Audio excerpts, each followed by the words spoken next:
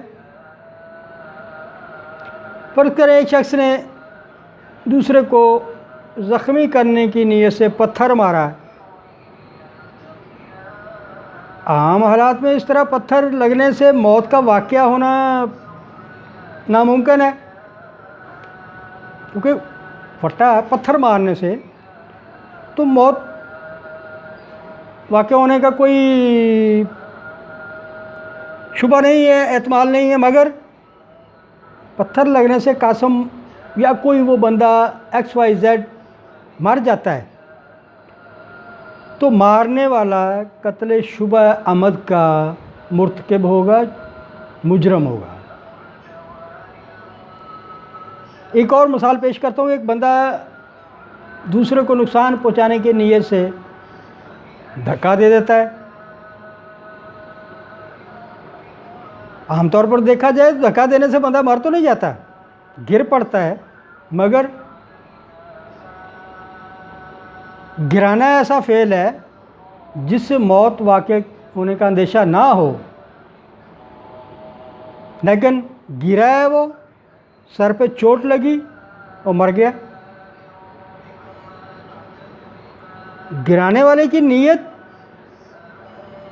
گرنے والے کو قتل کرنے کی نہیں تھی، لیکن وہ قتل عمد شبہ میں مر گیا، تو گرانے والا قتل عمد شبہ کا مجرم ہوگا، مرتکب ہوگا، ضرور ٹھہرایا جائے گا۔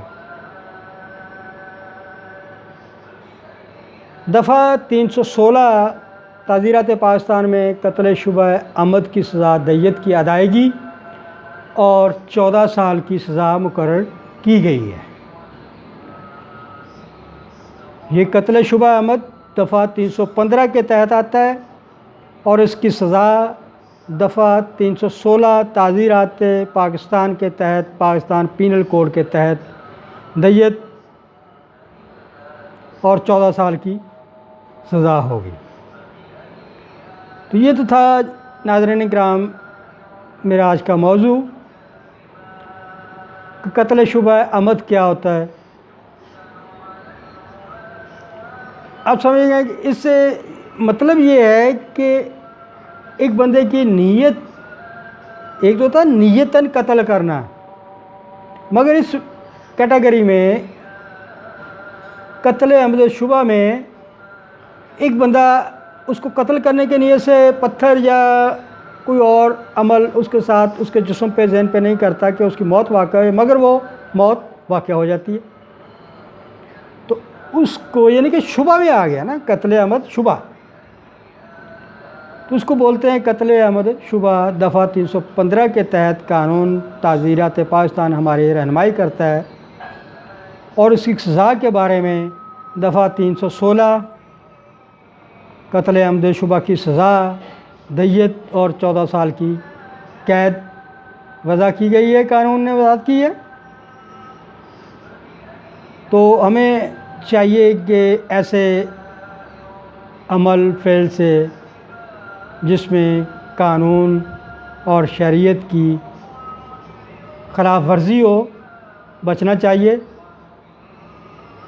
ہمیں قانون کو فالو کرنا چاہیے تاکہ ہمیں کسی قسم کی پریشانی اور شرمندگی کا سامنا نہ کرنا پڑے۔ تو یہی میری آج سے دوبارہ پھر ریکویسٹ بھی ہے، قانون کے مطابق اپنی زندگیوں کو گزاریں اور میرے یوٹیوب چینل عابد ایڈوکیٹ ہائی کورٹ کو سبسکرائب، لائک اور شیئر کریں۔ 5-7 منٹ کی ویڈیو ہوتی ہے، تعلیمی ویڈیو ہوتی ہے، اس کو سنا کریں۔ زندگیوں میں کہیں نہ کہیں، کبھی نہ کبھی یہ فائدہ دے سکتی ہے آپ کو۔ آپ لوگوں کا بہت مشکور ہوں، ممنون ہوں۔ اپنا خیال رکھیے گا۔ میری دعا ہے اللہ تعالی ہم سب پہ اس دنیا پہ رحمت فرمائے، اپنے محبوب محمد مصطفیٰ صلی اللہ علیہ وسلم پہ ہماری زندگیوں میں، ہمارے معاشرے میں، ہمارے ملکوں میں، ملک میں پاکستان قائم دائم سلامت رکھے۔ اللہ حافظ، اپنا خیال رکھیے گا۔